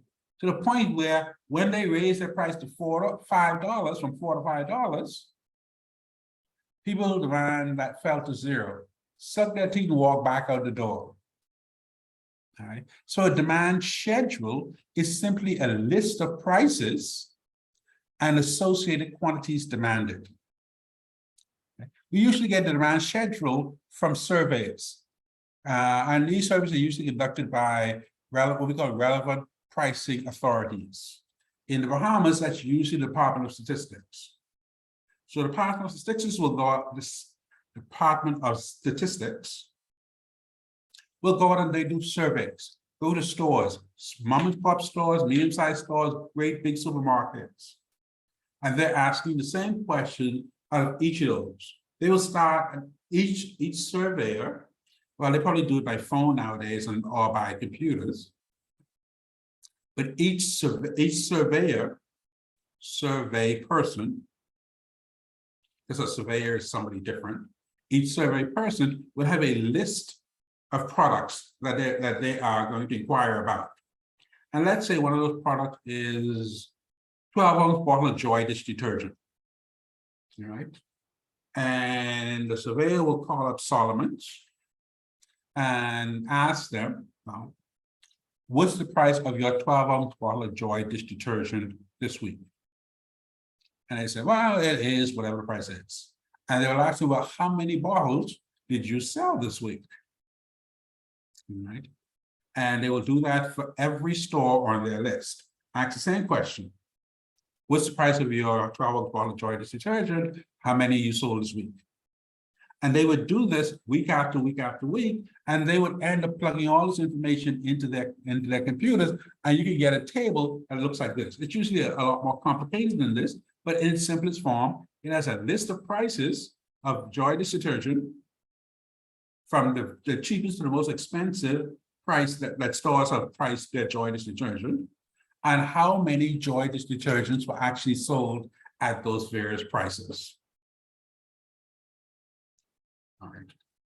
But you can see from that table, the law of demand, which says that as the price goes up, demand goes down, but as the price falls from $5 going down, you see demand going up.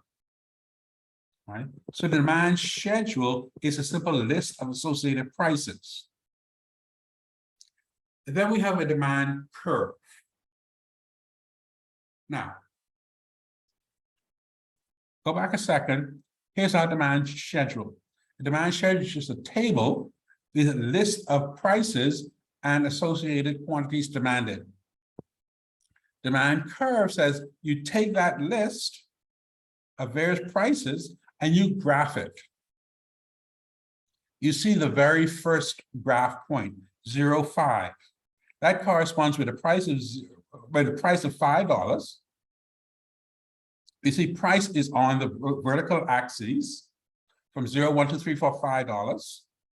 And quantity is on the horizontal axis, 0, 4, 8, 12, 16, and 20. So 0.5 says at the price of $5, we see quantities demanded is 0.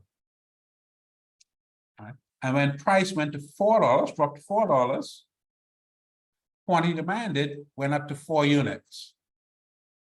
When price fell to $3, quantity demanded went up to 8 units. That's how we get the 8.3.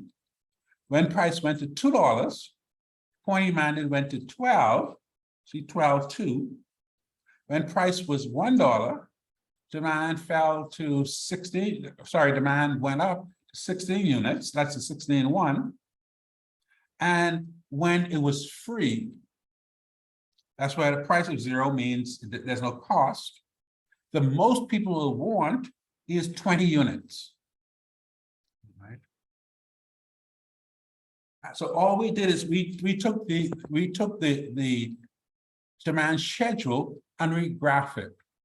Right. So a demand curve is just simply a graphical representation of the demand schedule. It is accomplished by plotting the points of the demand schedule, P and Q, as indicated in the graph there. All right. So we just took the demand schedule and going back to our 9th grade graph, how we learned graphing in our 9th grade, or maybe 8th grade, I don't know, depending on which school you went to. We learned how to graph with the vertical and horizontal axes. Things, if you look at the demand curve, you will see that it is downward sloping. It's high on the left and low on the right. It's downward sloping. It goes downhill. Every demand curve is downward sloping. It has to be downward sloping because of the law of demand. The law of demand says high prices are associated with low quantities demanded, and vice versa. And if that's the case, you're going to, at every single occasion, you're going to end up with a demand curve that is downward sloping, always downward sloping, always downward sloping, always downward sloping.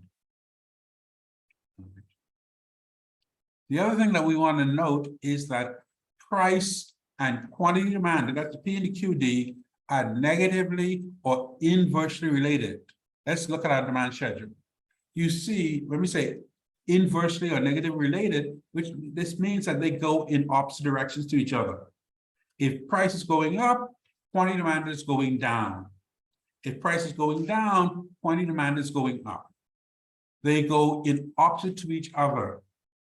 If you look at the little pictogram in our law of demand, we see the arrows are always in the opposite direction to each other. Price and quantity demanded always go in opposite directions. They are negatively or inversely related. They always move in the opposite direction to each other. So, two things. The demand curve is always downward sloping, and price and quantity demanded are negatively or inversely related. They move in opposite directions to each other. All right, so here's the two combined. Here is our demand schedule on the left, our demand curve on the right. Exactly the same information, it's just presented in two different forms. One is a table and one is a graph. They both have their uses, but the important point here is that we're talking about the exact same thing, the exact same data. And then we have a demand function. The demand function shows the functional or mathematical relationship between price and quantity demanded. What we're saying is that here, we have our demand schedule, which is a table. We have our demand curve, which takes the same information and graph it. A demand function takes this exact same information and creates a function out of it. So it shows a functional relationship between the price and quantity demanded. Right? The demand function shows the functional or mathematical relationship between price and quantities demanded. Now, in math, we said that demand function perfectly describes and defines the demand curve. When we say perfectly describes and defines the demand curve, it means it tells us everything we need to know about the curve. So if you look at this demand curve, when we say the demand function perfectly describes and defines the demand curve, it's going to tell us where this curve touches the horizontal axis. It's going to tell us where this curve touches the vertical axis. And it's going to tell us how steep or how flat the slope of this curve is. So our demand function, if it's doing its job right, it's going to tell us everything we need to know about this curve. Right? It's going to perfectly define and describe, or describe and define the demand curve. It indicates where the curve touches the horizontal or x-axis, as well as the vertical or y-axis, and it describes the steepness of the slope of the demand curve. Right. So we have three ways of looking at the exact same information. We have the demand schedule, which is just simply a list of prices and quantities demanded. We have the demand curve, which gives a graphical representation of that same information. And we have a demand function, which gives us the functional or mathematical relationship between the price and quantity from that same information. Now, here's the function up here. QD equals 20 minus 4P. Now, what we want to do now is walk our way slowly but surely in terms of how we got this demand function. Right? I'm not simply going to tell you that that's what the demand function is. That's associated all with the demand schedule and the demand curve that we just saw. What we want to see is step by step how we got to this point. Right? So how do you go about constructing a demand function, and in particular, this specific demand function? Right? So, as a mathematical identity, identity just simply means that this is equal to this. When we say mathematical identity, that's all we're saying. It's an equality. A is equal to B. It's a mathematical identity.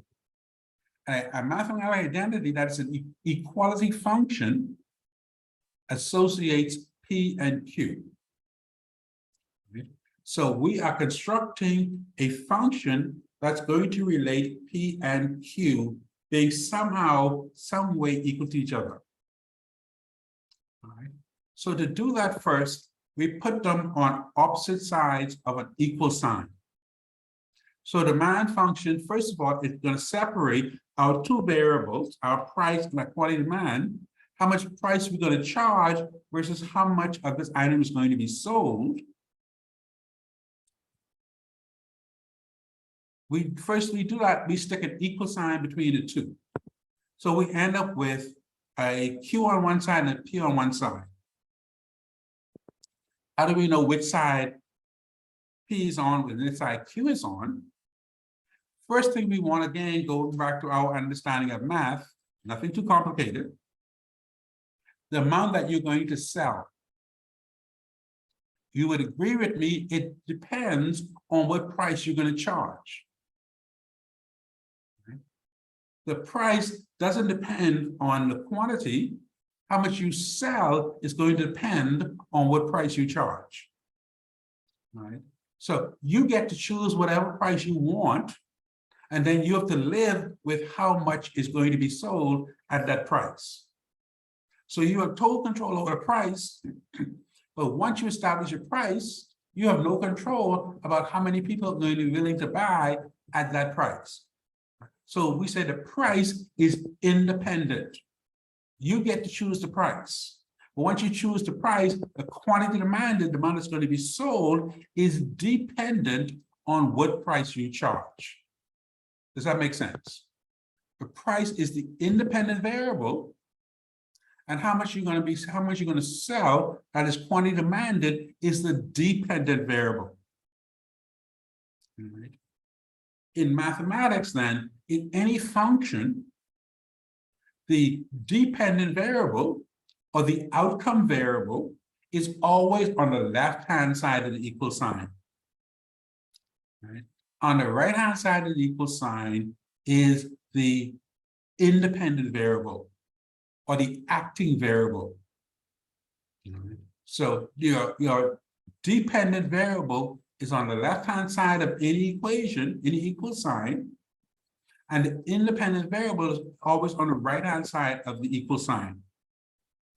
So in that case, we have our QD, which is our dependent variable on the left-hand side of the equal sign, and our P on the right-hand side of the equal sign. Everybody still with me? Yes. Yes. All right, good. So right now, all we have the Q on the left-hand side and the P on the right-hand side. The whole 20 and the 4 yet, we didn't sort that out yet, but for sure, we know the Q is on the left-hand side because it is the dependent variable, and the P is on the right-hand side is because it's the independent variable. All right, okay. Now, we know for a fact that for any good or service, there is a finite quantity that people are going to want, even if it was free. Let's say, for example, are you familiar with all-you-can-eat restaurants?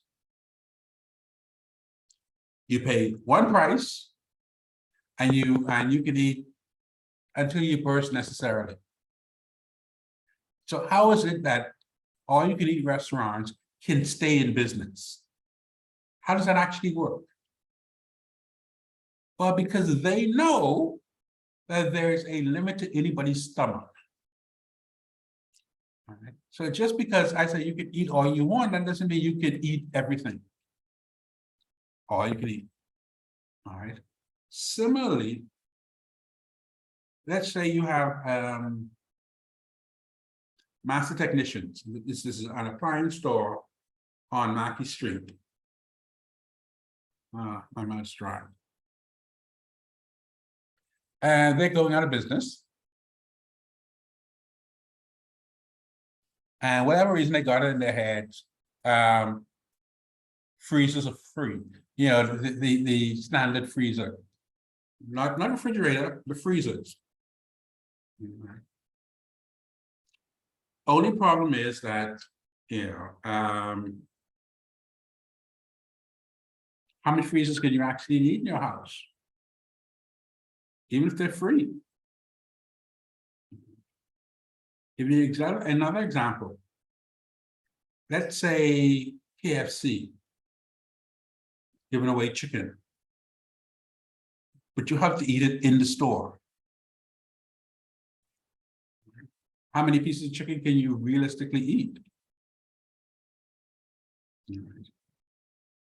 2 pieces, 3 pieces, 4, 5. Then that grease start backing up. Yeah, your stomach start telling you, seriously?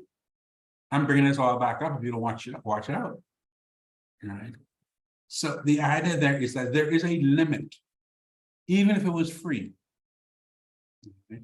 So there's a finite quantity. Finite just means limited amount that we would demand, even if the good or service is free or free of charge. This is what we call autonomous consumption.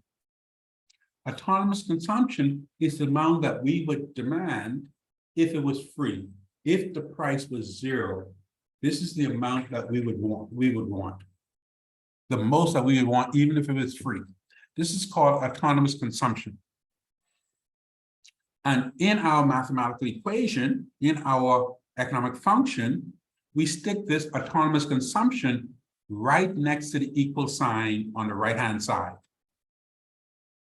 And in our case, that's 20. How do we know it's 20? Let's go back to our table.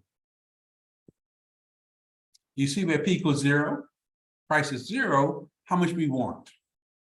The most we want when the price is 0 is 20. So 20 is our autonomous consumption. This is the maximum amount that we would want to demand, even if you were giving it away. So to put that in our function then, right, that amount, autonomous consumption, is placed right next to the equal sign on the right-hand side. Right. So now we have our function, we have our quantity demanded on the left-hand side because it's the dependent variable, We have the price on the right-hand side because it's the independent variable. We have our autonomous consumption right next to our equal sign, because that tells us how much we're going to want even if it was free. Now that only leaves us to figure out the -4. Now, we include a negative sign in our function so that we understand that there's a negative or inverse relationship between P and Q. The negative sign or the minus sign tells us that the P and the Q go in opposite directions.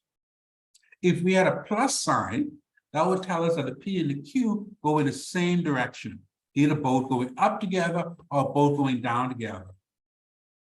But because we know, according to the law of demand, price goes up. When price goes up, quantity demanded goes down. And when price goes down, quantity demanded goes up. They go in opposite directions. The way we denote the fact that they go in opposite directions is we use a negative sign. So a negative sign in our equation tells us that the P and the Q go in opposite directions. Or whatever two variables we have in our equation, they go in opposite directions. Right? So the inverse or negative relation, I'm looking at E if you're following in your notes, the inverse or negative relationship of the inverse or negative nature of the relationship between P and Q is expressed as a minus sign in the equation, immediately to the right of the autonomous consumption. So we have the QD, the equal sign, the autonomous consumptions are 20, the minus sign that says that these two things go in opposite directions. The only thing we left with is, what's the story with that 4? The slope or steepness of the demand curve is expressed functionally as a value directly adjacent to the price. So we need to, if we're trying to say how steep or how flat this curve is, right, we denote that by putting a value right next to the P. Right? So that 4, in this case, that slope, it tells us how much Q changes when P change. That 4, which is the slope of the curve, also tells us when we raise the price by $1, we know when the price goes up, quantity demand falls. So when we raise the price by $1, that tells us how much quantity demand falls. So that 4 tells us that when you raise the price by $1, demand or your sales are going to fall by 4 units. How do we know that? Let's go back to our demand schedule. Look, when the price went from $0 to $1, what happened to sales? Sales went from 20 units to 16 units. When the price went from $1 to $2, quantity demand fell from 16 to 12. When it went from 2 to 3, quantity demand fell from 12 to 8. When it went from 3 to 4, quantity demand fell from 8 to 4. It went from 4 to 5, quantity demand fell from 4 to 0. Every time we raise our price by $1, quantity demand fell by 4 units. The reverse is also true. Every time we lowered our price by $1, quantity demand went up by 4 units. Right? So the 4 in our function then tells us how much quantity demand change when price changes by $1.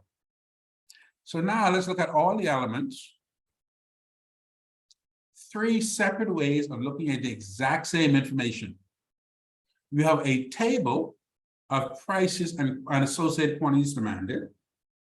We can take that table and construct a graph with that table, and we end up with a demand curve with our individual points plotted. And when we connect those dots, we find that we have a downward sloping line or curve. And when we take that demand schedule and we construct a function, we can see that price and quantity are negatively related. We have a negative sign. Quantity is the dependent variable, price is the independent variable. Therefore, quantity is on the left and P is on the right of the equal sign. We see from our table that when price is 0, quantity demanded is 20, which means that our autonomous consumption, and we put that right next to our equal sign. And we also see that when price changes by $1, quantity changes by 4 units in the opposite direction, and we see that as a 4 in our function. 3 ways of looking at the exact same information. Why do you have 3 ways of looking at the exact same information? Because ultimately, we want the most useful form of this information that allows us to understand what's going on and to make predictions. So you want to be able to know that when I change my price by X amount, what's going to happen to my sales? That's what I want to know. And that's what supermarket and food stores all over the world are trying to do all the time. When I change my price by X, what happens to my sales?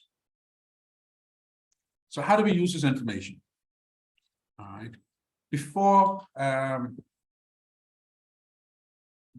we're number 6. Oh yes, provides demand function. Number 6, then, before we get to actually playing with this demand function, what are some of the other things that may affect consumption, or in our case, what we call demand for a good or service? Remember now what we said, in order for there to be demand for a good or service, one must be ready, willing, and able to consume that good or service. You must have a demand for the good or service. You must want to consume it at that time. You must actually want to consume that product, and you must have the ability, financial ability, to acquire and consume that product. You must be ready, willing, and able for there to be demand for that product. Now, what are the kind of things that are going to affect demand for a product? First of all, is price. Price is the big one. For most consumers, the price of a good or service is a primary determinant in their decision to purchase the good or service. That is absolutely positively true. For most of us, the price is the big factor. Everything else we can set our power of us that away. All other things being equal. Price is the big one, but it's not the only one.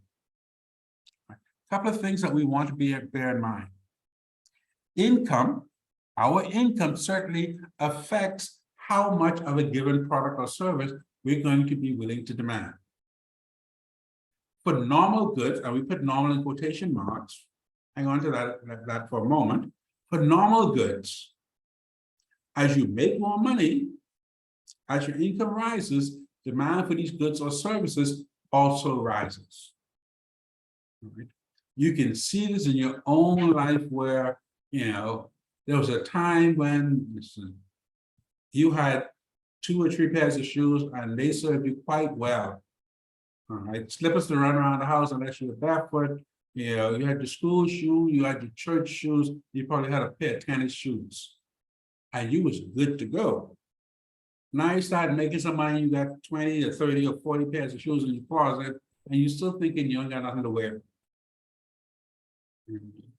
As your income went up, demand for these goods and services also went up. Right? Now you got to the point now you start making some money, you're getting your hair done twice a month, every other week, nails and whatever have you. Where before these were once in a blue moon, if that. As your income goes up, demand for normal goods goes up.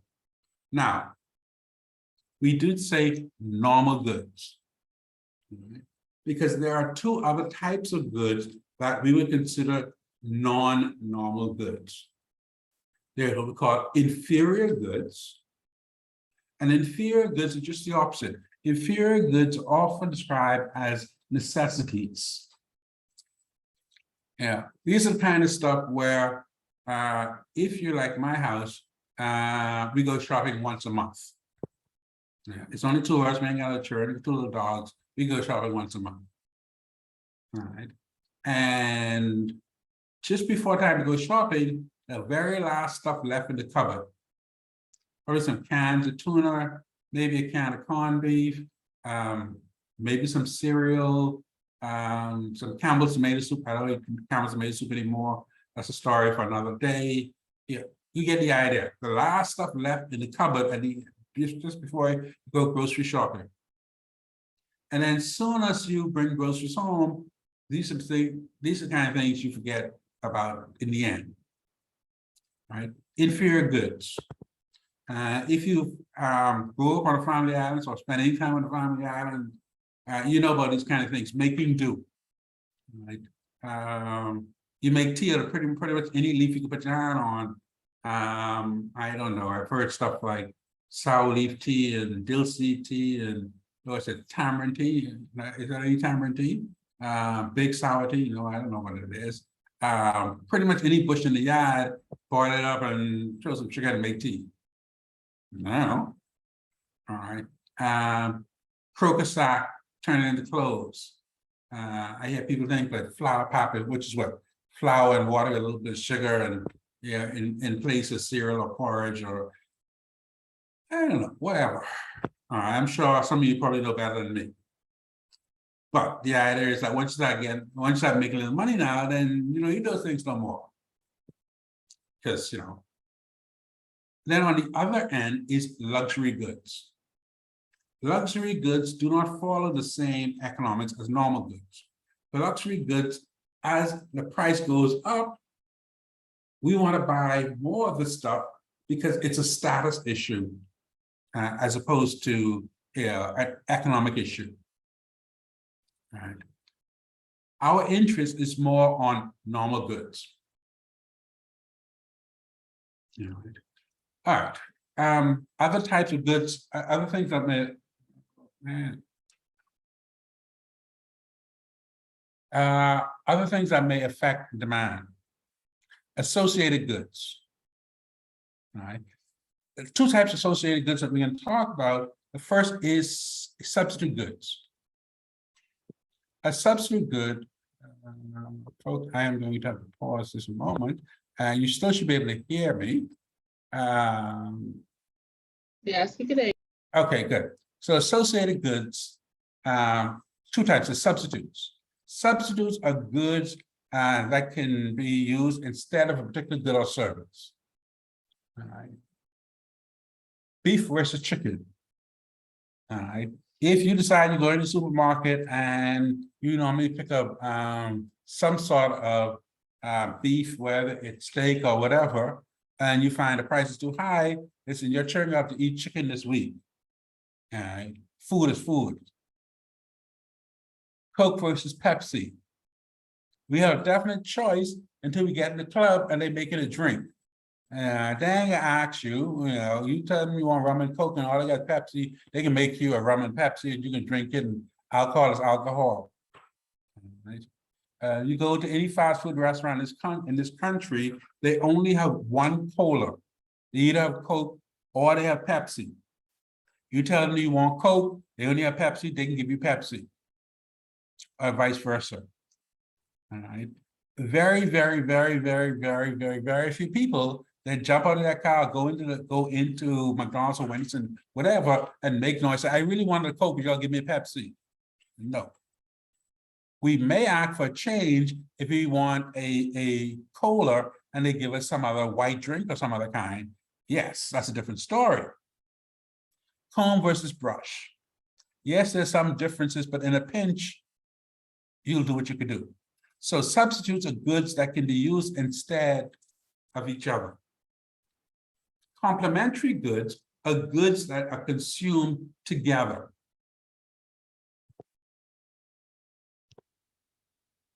All right. So these are your pancake batter and pancake syrup.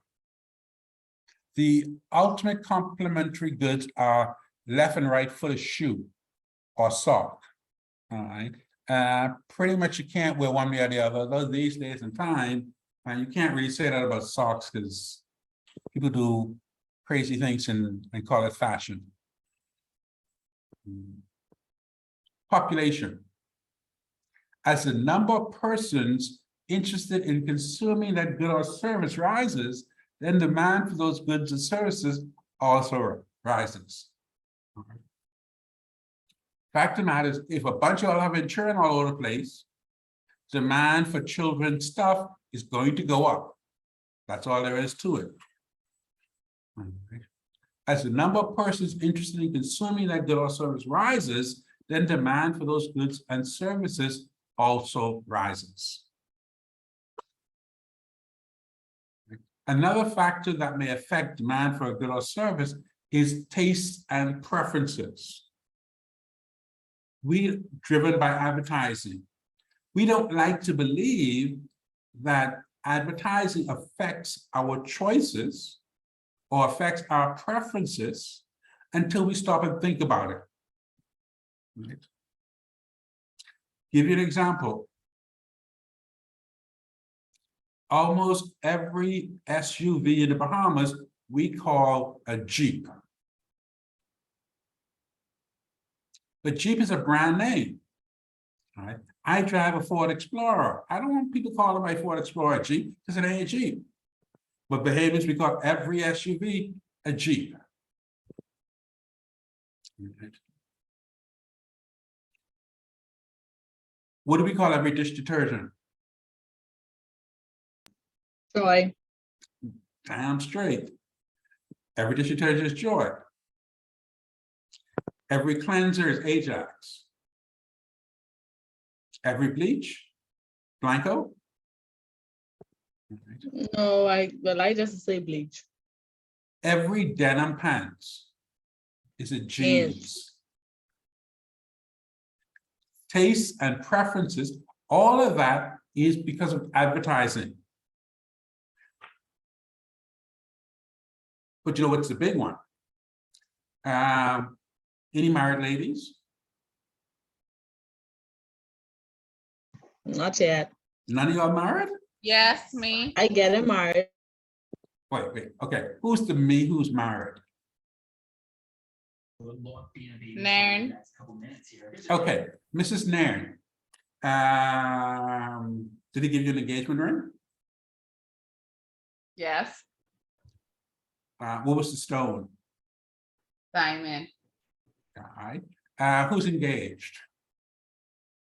Who's engaged? Me. Okay, and me is. Who's me? Oh, me, Natanya. Oh, no, Natanya, you're Oh. married. I'm engaged. Oh. I'm engaged, Mr. DeMarlinique. Okay, Bethel, yes? Yes, sir. Gave you an engagement ring? If I give him an engagement ring. No. Did he give you an engagement ring? Oh, yes, he did. What's your stone? It's diamond. Why? I think No. Okay. because it's a popular stone, I guess. What if he give you something else? Then An opal, a ruby, a turquoise, Then your I wouldn't birthstone. think that's an engagement ring, eh? Mm. Do you know why? No, I'll tell you why. Where 95%, some service, but as much as 97 or 99% of all women in the Western Hemisphere, that is Canada, United States, Latin America, Central America, Caribbean, Europe, right, get engaged with a diamond.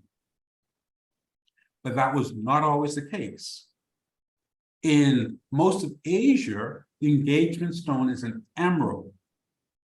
But if you go back to as recently as your grandmother, right, the way she got engaged was your grandfather wrote a letter to her daddy to say, I want to marry your daughter. And if you got some money, you would present her with a watch. That was how we got engaged. And I was just what? In your grandparents' day. But here's the story. There is a South African company called De Beers Diamonds. Been around forever. De Beers traditionally produced, they dig diamonds up in South Africa, produced two types of diamonds. What is called coronation diamonds. These are the kind of stones that end up in kings and queens and maharajas and emirs and sultans and, 5, 10, 15, 20 carat stones. And they were also producing a lot of stones of much smaller quantity, anywhere from a quarter of a carat up to 5 carats. These stones were too good for pure industrial uses. They use diamonds for industrial uses. But these stones were gem quality, so they're too good for industrial uses, but they weren't good enough for, the super rich monarchs and those kind of people. So De Beers found itself stuck with lots of diamonds and nobody to sell these diamonds to. So they end up hiring a marketing company out of New York, Madison Avenue, to create a way of marketing these mid-quality diamonds. And they came up with this brilliant advertising campaign aimed at women, not men. That says a couple of things. If he wants to marry you, he should put a diamond ring on your finger, because it's a substance, diamond's hardest substance we have. A symbol of strength is his commitment to you forever and ever, amen. First things first. Secondly, all right, as a true commitment of his love to you, he should be willing to spend at least 2 months' salary on your diamond for your engagement ring. Now, 2 months' salary for a poor, struggling man is a lot of money. 2 months' salary for a rich man is still a lot of money even for him. So regardless, 2 months' salary is a lot of money. But the slogan was, aren't you worth it? And y'all women just ate that up with a spoon, to the point where right now, you cannot get engaged without a diamond. She would have to tell you over and repeatedly, and you make sure ask her again and again, you sure you don't want a diamond? It has to be a bunch of, you sure? And then you, listen, then you get the diamond just in case. She changed her mind at the last minute. That's how cued in we got women because of advertising. Right? And now, they've been pushing for the last 20 years, new ways of trying to sell women more diamonds. Tell her you'll marry her all over again. Diamond bracelets, diamond anniversary ring, yesterday, today, and forever. On and on. But nothing was quite as good as that very first campaign. Still today, you ask any married woman, if she got an engagement ring, it probably was a diamond. Taste and preferences driven by advertising. And finally, expectation of future prices. Right? So we're saying, here we're not talking about the change in the price affecting how much we're going to do, how much we're going to buy for the buy of this product. We say the price hasn't changed, but we expect the price to change at some point in the future, and that's going to affect our demand today. Give you an example. Gas expensive now, right? Yes. Let's say gas is what? Let's say it's $7. Yeah, it's close enough. But you hear, tomorrow morning, all right, 12 a.m., gas going up to $10. What do you do tonight? Go fill up on gas. But you already have gas in your car. Plus, the price of gas didn't change. So why are you getting gas now?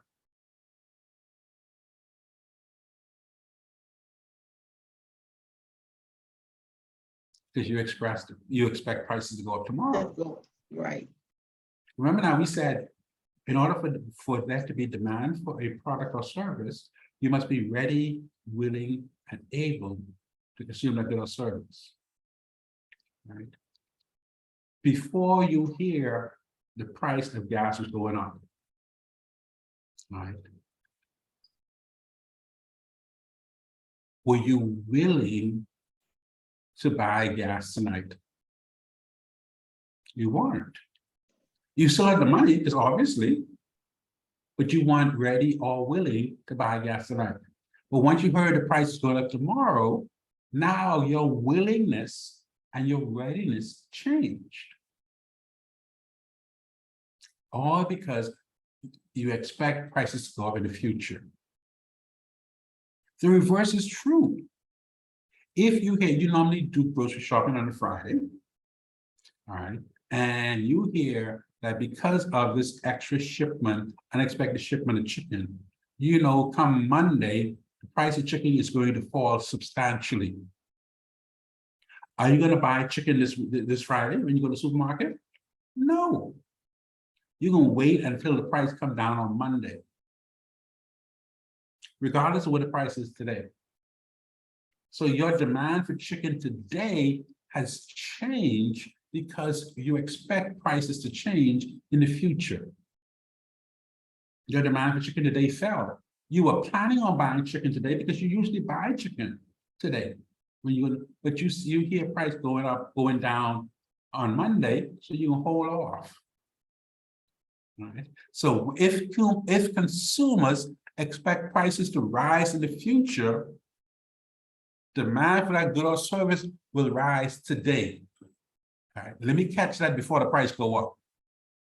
Similarly, if consumers expect price to fall in the future, demand will fall today. All right, I can hold off and I can catch that sale. All right, that's what we're talking about. All right, so these kind of things that are going to affect how much, whether or not we're going to buy a good or service.